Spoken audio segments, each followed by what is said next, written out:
हे कृष्णा, देव उठनी एकादशी, प्रबोधनी एकादशी, उत्थान एकादशी, आज की एकादशियों की ये नाम है। आज की कथा सुनिए कि युधिष्ठिर महाराज ने भगवान श्री कृष्ण से पूछा कि हे प्रभु, कार्तिक मास के शुक्ल पक्ष की एकादशी की आप मुझे महिमा बताइए और इस एकादशी का नाम क्या है। भगवान श्री कृष्ण ने कहा, हे युधिष्ठिर महाराज, जो आज की एकादशी है उसका नाम है उत्थान एकादशी। भगवान 4 महीने तक योग निद्रा में सोए थे, योग निद्रा में थे। अभी आप सोचिए कि भगवान सोएंगे तो सृष्टि कैसे चलेगी। एक रूप में भगवान योग निद्रा में होते हैं, 4 महीने तक शयन होता है, और एक रूप में भगवान सृष्टि चला रहे हैं, एक रूप में भक्तों से जाके मिल रहे हैं। भगवान का कोई एक रूप नहीं है, भगवान चाहे तो करोड़ों रूप बना के अपनी लीलाएं प्रकट कर सकते हैं। करोड़ों रूप भगवान तो भगवान है, वो सब कर सकते हैं। मुझे एक बात आपसे पूछनी है, आप मुझे बताइएगा, जरूर बताएं कि भगवान रोज भक्तों के साथ लीलाएं करते हैं। पहले भी संतों को दर्शन दिया, भक्तों के कार्य किए, सब किया।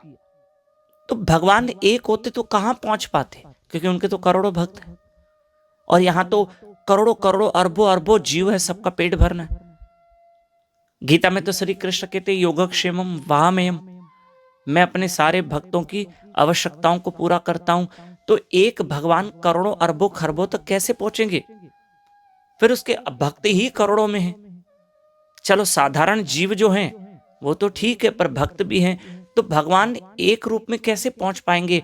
भगवान अनेकों रूप धारण करके अनेकों लीला करते हैं, अनेकों कार्य करते हैं और इस सृष्टि का पालन करते हैं।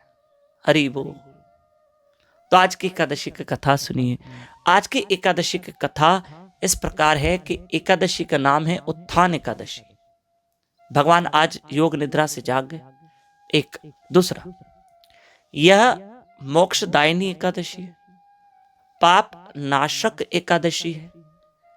अगर कोई आज एकादशी का व्रत करे तो उसको हजारों गौदान का फल है, अश्वमेध यज्ञों का फल है, राजसूय यज्ञों का फल है, रात्रि में जागरण करने का महत्व है, अनेकों भजन करने का महत्व है। फिर क्लियर कर रहा हूं, ज्यादा से ज्यादा भजन करने का महत्व है, ज्यादा से ज्यादा भजन करने का महत्व है, नाम स्मरण करने का महत्व है। और जो रात्रि में जागरण करते हैं वो भगवान के वैकुंठ लोक को प्राप्त करते हैं। हाँ, अपने पाप से छूटकर। एकादशी साधारण नहीं है। एकादशी के दिन अन्न में पाप का वास होता है, इसलिए हम अन्न ग्रहण नहीं करते हैं, फलहार ग्रहण करते हैं। और एक और विनंती करें, आज एकादशी की जो आपने महिमा सुनी, बस यही महिमा है कि आप एकादशी का व्रत करें, और एकादशी जीव को पाप कर्म से मुक्त कर देती है और जीव को मोक्ष प्रदान करती है। दूसरा, बाकी कार्तिक मास के 3 दिन बचे हैं, 13, 14, 15 नवंबर। आप जरूर उठिए और उठकर हमारे साथ पूरी कोशिश कीजिए, ब्रह्म मुहूर्त में उठिए, 4:30 से 5:30 बजे कार्तिक मास में उठना चाहिए। हमारे साथ यूट्यूब चैनल पे लाइव रहिए, जप कीजिए, हरि कथा सुनिए। यूट्यूब चैनल दामोदर दास पे लाइव रहकर सुबह 4:30 से 5:30। बाकी 3 दिन बचे, अच्छे से बहुत भाव से भक्ति कीजिए। ये भी कार्तिक मास के 3 दिन सफल कीजिए। ठीक है? हरे कृष्णा।